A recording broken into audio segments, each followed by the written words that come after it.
Hi అండి, అందరూ బాగున్నారా? ఈరోజు మన వీడియోలో చికెన్ ఫ్రైని మ్యాగ్నేట్ చేయకోకుండానే సింపుల్గా ఎలాగా టేస్టీగా చేసుకోవాలి అనేది ఈ వీడియోలో వివరంగా చెప్తానండి. వీడియో స్కిప్ చేయకోకుండా లాస్ట్ వరకు చూడండి. చాలా టేస్టీగా ఉంటుందండి. ఇది రసంలోకి కానీ, సాంబార్లోకి కానీ, లేదన్నా మనం ఒక పప్పులోకైనా సరే చాలా టేస్టీగా ఉంటుంది. ముందుగా నేను దీంట్లోకి 3/4 కిలో చికెన్ తీసుకుని శుభ్రంగా కడుక్కొని పక్కన పెట్టుకున్నానండి. తర్వాత స్టవ్ మీద ఒక బాండీ పెట్టుకున్నాను. కొంచెం ఖాళీగా ఉండేదే తీసుకోవాలండి. మనకి ఈ చికెన్ ఫ్రై తిప్పడానికి ఈజీగా ఉండాలి. కొంచెం మందంగా ఉండాలండి, అడుగంటకోకుండా ఉండడం కోసం. తర్వాత దీంట్లో ఆయిల్ వేసుకున్నాను. ఆయిల్ కొంచెం వేడైన తర్వాత దీంట్లోకి నేను ఆనియన్స్ ఒకటి తీసుకుని సన్నగా కట్ చేసుకున్నానండి. అలాగే పచ్చిమిర్చి కూడా తీసుకుని సన్నగా కట్ చేసుకుని ఉంచుకున్నాను. ఈ ఆయిల్ వేడైన తర్వాత ఆ ఆనియన్స్ దీంట్లో వేసేసుకుంటానండి. పెద్ద సైజ్ ఆనియన్ ఒకటే తీసుకున్నాను. ఇలాగ సన్నగా కట్ చేసుకుని వేసుకున్నానండి. ఆనియన్స్ వేసుకోవడం వల్ల చికెన్ మనము రైస్‌లో కలుపుకున్నా సరే కొంచెం మనకి గ్రేవీలా ఉంటుందండి. ఊరుపులా ఉంటుంది. రైస్‌లో కలుపుకోవడానికి ఈజీగా ఉంటుంది.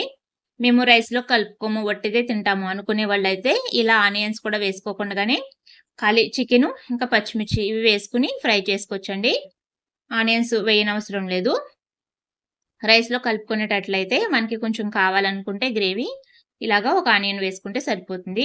ఇలాగ ఆనియన్, పచ్చిమిర్చి వేసుకొని ఫ్రై చేసుకున్న తర్వాత శుభ్రంగా కడిగి పెట్టుకున్న చికెన్ ఉంది కదండీ! దాన్ని దీంట్లో వేసేసుకుంటున్నాను. వేసేసుకొని ఇదంతా కూడా బాగా కలుపుకోవాలండి. ఈ ప్రాసెస్ అంతా కూడా మనము మంట మీడియం కన్నా కొంచెం తక్కువగా పెట్టుకొని ఫ్రై చేసుకోవాలి.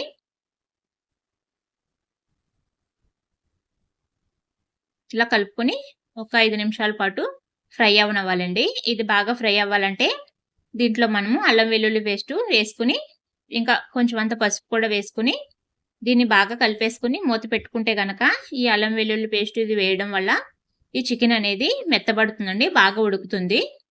అల్లం వెల్లుల్లి పేస్టు ఫ్రెష్‌గా చేసిందండి. అందుకని నేను 1.5 స్పూన్ వేసుకున్నాను.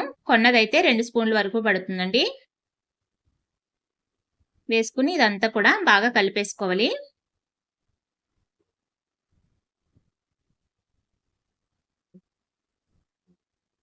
అదే మనము మ్యాగ్నేట్ చేసుకుని అంటే ఈ పసుపు, అల్లం పేస్టు, ఉప్పు, కారం ఇవన్నీ కూడా కలిపేసి మనం పక్కన పెట్టుకున్నామంటే గనక ఇంకా తొందరగా అయిపోతుందండి. అలా కలుపుకోవడానికి టైం లేదనుకునే వాళ్ళు ఈ విధంగా కూడా చేసుకోవచ్చు. తర్వాత దీని మీద మూత పెట్టేసుకుని ఉడకనివ్వాలండి. చూడండి, ఈ విధంగా వాటర్ అంతా కూడా మనకి బయటకొచ్చేస్తుంది. ఇలాగ అల్లం వెల్లుల్లి పేస్టు, పసుపు వేసి 5 నిమిషాల పాటైనా సరే ఉడకనివ్వాలండి. మధ్య మధ్యలో ఇలా కలుపుతూ ఉండాలి.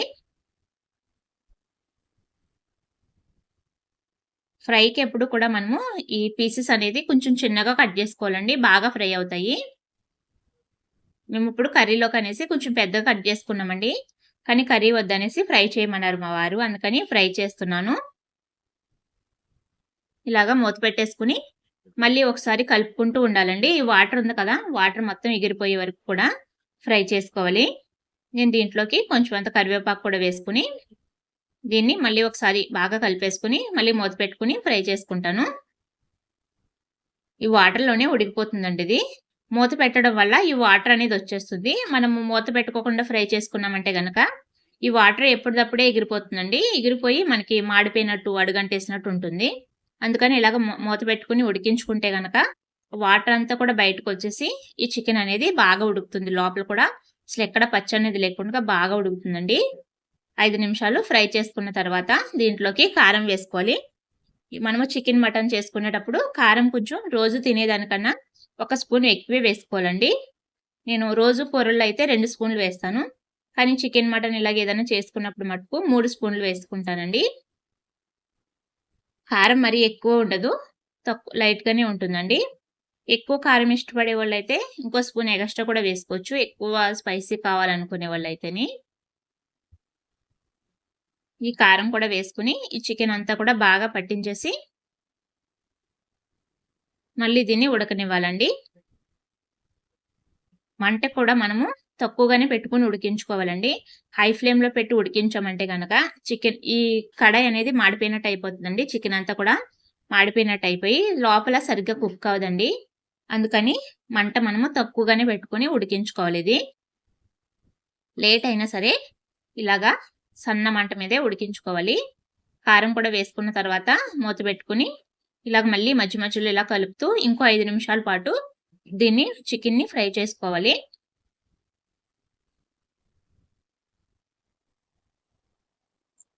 ఈ విధంగా బాగా కలుపుకోవాలండి. కారం వేసిన తర్వాత అడుగంటుతుందండి. ఎందుకంటే వాటర్ కూడా ఇంకో ఎగిరిపోతుంది కాబట్టి అడుగంటుతూ ఉంటుంది. అందుకని ఇలా తిప్పుకుంటూ ఉండాలి.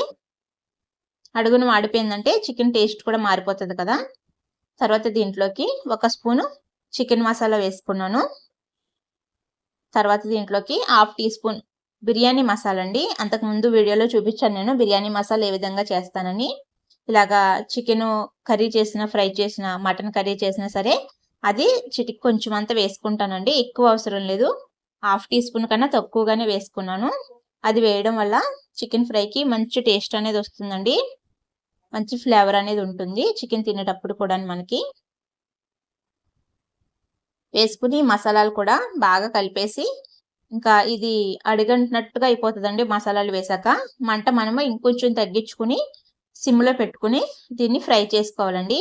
నేను ఫస్ట్ సాల్ట్ వేయడం మర్చిపోయానండి. అందుకని ఇప్పుడు వేస్తున్నాను. మీరు అల్లం వెల్లుల్లి పేస్ట్ వేసుకునేటప్పుడే సాల్ట్ కూడా వేసేసుకొని ఉడికించుకోవాలండి. 1.5 స్పూను సాల్ట్ వేసాను. వేసుకుని ఇదంతా కూడా మళ్ళీ ఇలా కలుపుకుంటూ ఉండాలి. ఎందుకంటే మసాలాలు వేసాం కదా, అడుగున మాడినట్టు ఉంటుంది. అందుకని ఇలా కలుపుతూ ఫ్రై చేసుకోవాలండి. ఇవన్నీ వేసిన తర్వాత ఇంకో 10 నిమిషాల పాటు అయినా సరే మంట మనము సిమ్లో పెట్టుకుని ఫ్రై చేసుకోవాలి. కానీ దీన్ని కలుపుతూ ఉండాలండి. అడుగున మాడిపోకుండా ఉంటుంది. అప్పుడే మనకి టేస్ట్ అనేది బాగుంటుందండి.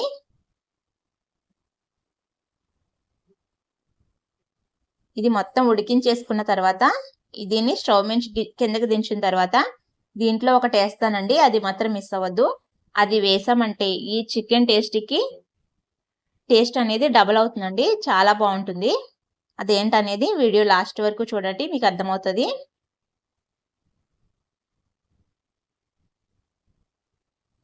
చూడండి ఇంకా ఫ్రై అయిపోవచ్చిందండి. లాస్ట్లో అయితేనే ఇంక ఇలాగా కలిపేసుకుంటున్నాను. కలుపుతూనే ఉన్నానండి, లేదంటే మాడిపోతుంది అడుగుని. ఇలా కలుపుతూ బాగా ఫ్రై చేసుకోవాలండి. ఒకవేళ మీకు ఉడికిందో లేదో టెస్ట్ చేసుకోవాలనుకుంటే కనుక ఒక ముక్క తీసుకుని మనము కొంచెం తిని చూస్తే తెలుస్తుందండి ఫ్రై అయిందో లేదనేది.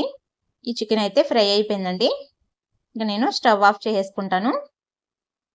స్టవ్ ఆఫ్ చేసి దీన్ని కొంచెం చల్లారనివ్వాలండి. చల్లారిన తర్వాత వేడి మీద మట్టుకు వేయకూడదండి. చూడండి ఒక చెక్క నిమ్మకాయ వేసుకుంటే టేస్ట్ అనేది డబుల్ అవుతుందండి. చాలా బాగుంటుంది టేస్ట్ అయితేని. పుల్ల పుల్లగా, కారం కారంగా చాలా టేస్టీగా ఉంటుంది. ఇది వేడి మీద మాత్రం వేయకూడదండి. కొంచెం చల్లారిన తర్వాత ఒక చెక్క నిమ్మకాయ ఇలాగ పిండేసుకుని బాగా కలిపేసుకోవాలండి. ఇది మీ దగ్గర కొత్తిమీర కానీ పుదీనా కానీ ఉంటే వేసుకోవచ్చండి. నా దగ్గర అవి ఏం లేవు, అందుకని వేయలేదు నేను. దీన్ని బాగా కలిపేసుకుని రైస్లోకి తీసుకుంటే చాలా చాలా టేస్టీగా ఉంటుందండి. తప్పకుండా ట్రై చేయండి. నచ్చితే లైక్